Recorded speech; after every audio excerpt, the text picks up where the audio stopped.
Alright fellas, we just saw Pitbull face off against Lamont Roach, and it certainly didn't disappoint. This fight on paper was a fascinating matchup. We wanted to know, could Roach deal with the pressure of Pitbull, or could Pitbull navigate the technical skills of Roach and do what Tank couldn't? Honestly, it seemed like a 50-50 fight, and that's exactly what ended up playing out. So with that, we got to break down exactly what happened in the fight. Was either fighter robbed, and what should we expect next? Now, this card, when it was originally announced, was pretty much as good as it gets for a modern PBC event. Top to bottom, it was pretty stacked, but as the promotion went on, it all started to feel a little bit cursed. The fight I was actually looking most forward to outside of the main event from this card was Janibek versus Lara. It was finally going to be Janibek's big moment. And then the news breaks that he returned a positive test for meldonium, which is a banned substance. So their fight was cancelled, Janibek's big moment ruined, Gonzalez replaced him, and now he'll probably face some sort of ban. And Janibek's explanation for all of this? Well, in response, he blamed it on his vitamins.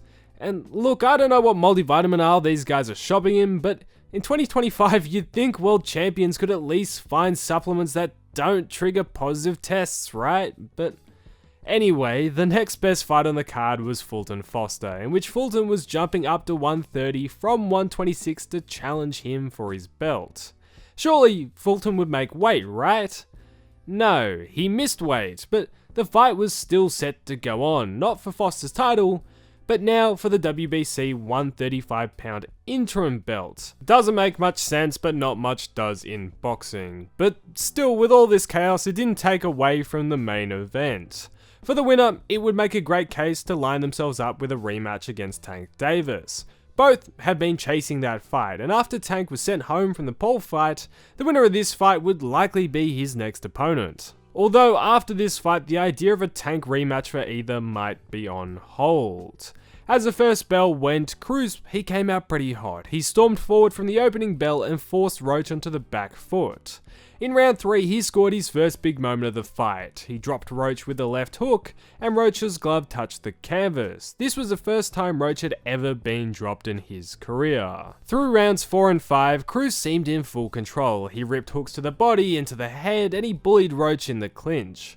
However, his aggression also cost him. In round 7, the referee deducted a point from Cruz, a moment that would loom pretty large on the final scorecards. From the mid-rounds onwards, the momentum completely shifted. Roach stopped trying to trade with Cruz and instead began walking him onto crisp counters.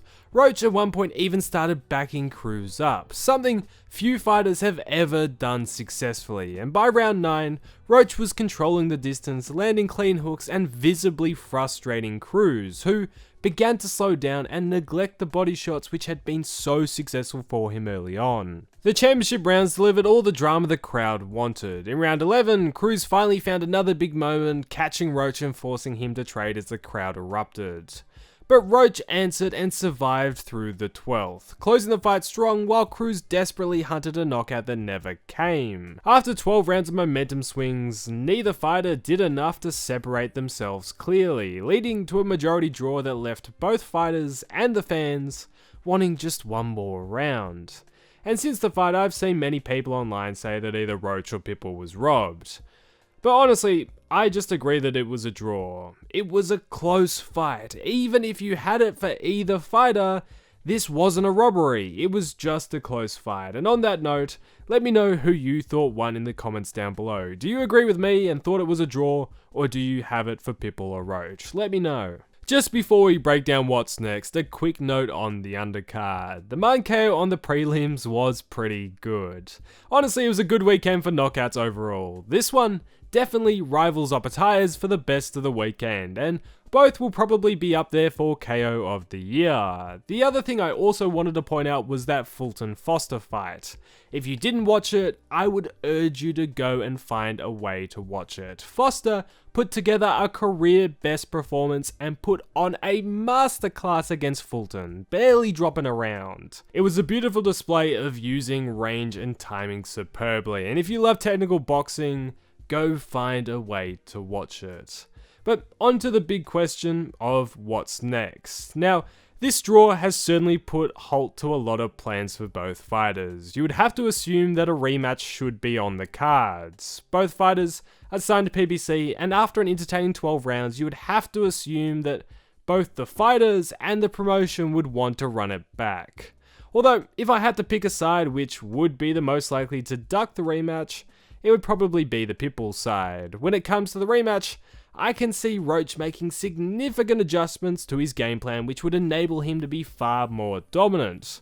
Whilst for Pitbull, I think it would be much of the same for him. I just can't see him making significant adjustments which would mean a completely different fight for him. That's why if one side were to duck, I would be surprised if it would be the Roach camp. Although I don't see either side ducking in reality and I see this rematch happening, say if for some reason the rematch doesn't happen, who could either fight next? Now, with both signed to PBC, really, I think their options are pretty identical. A move down to 135 to face off against Tank Davis would be the ideal first choice. Both want that shot at revenge, and with Tank looking for an opponent, both of these fights for him could be a reality. Although God knows if Tank will actually return to boxing anytime soon. So another matchup I wouldn't be surprised to see would be a fight against Frank Martin. After that huge KO, he's put himself back in the spotlight. If a fight has to be made, he would definitely be an option for both. Although it wouldn't be an easy fight for either, I think it would be a relatively easy fight to make. Of course, Lopez and Shakur are facing each other early next year, so that writes off either of them as opponents, as it will probably drag on with rematches. And whatever comes next for either probably will be within the PBC ecosystem. Yet, out of all potential opponents for either fighter, probably my fantasy matchup would be a fight between Lamont Roach and Gary Antoine Russell. I think stylistically this is a super interesting fight. Both are incredibly talented and I would love to see how a fight between the two would play out. Yet the bottom line is, the rematch will probably happen. It was a great fight and I don't think many will want to see it left as a draw. Negotiations wise, it shouldn't be the hardest fight to make.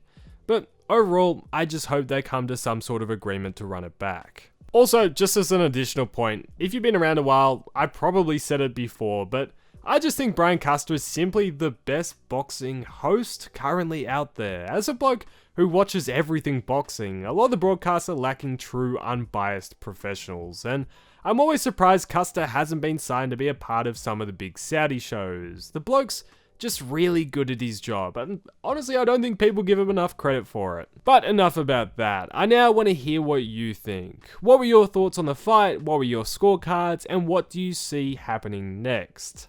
Hey, if you've made it this far in the video, I know you have some thoughts, so I'd love to hear them all in the comments down below. If you did enjoy the video, please make sure to like and subscribe, as it does a ton to help the channel. But thanks for watching fellas, and I'll catch you in the next one.